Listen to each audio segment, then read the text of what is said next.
Liquor scam మీదన ముందుగా CID, ఆ తర్వాతన పెద్దగా ఆధారాలకు సంబంధించి వర్కౌట్ కావట్లేదు, ఏసీబీ వర్కౌట్ కావట్లేదు. తర్వాత స్పెషల్ ఇన్వెస్టిగేషన్ టీం వేశారు.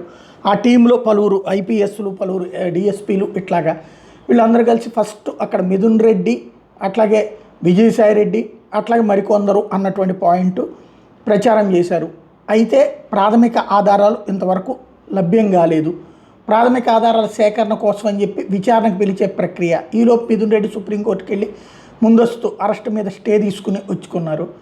ఈలోపు కసిరెడ్డి రాజశేఖర్ రెడ్డి అతనే కారణమని అప్పట్లో ఎవరైతే విజయసాయి రెడ్డి చెప్పినటువంటి మాట ఇక్కడ. లిక్కర్ స్కామ్ మీద నేను గతంలో కూడా చెప్పాను. లిక్కర్ స్కామ్లో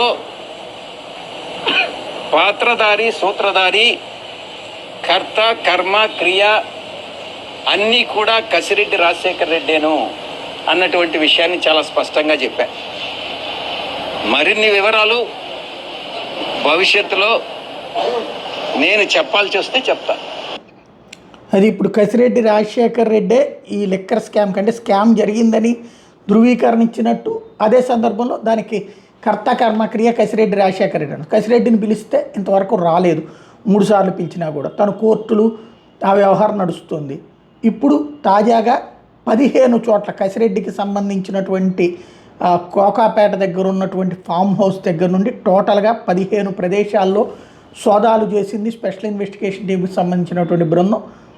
అదే సందర్భంలో ఇప్పుడు విజయసాయి రెడ్డిని అడిగి మిగతా వివరాలు తెలుసుకుంటారు. ఎందుకంటే చెప్పాల్సిన టైం వస్తే చెప్తానన్నారు కాబట్టి తెలుసుకుంటారా అన్నది చూడాల్సి ఉంది.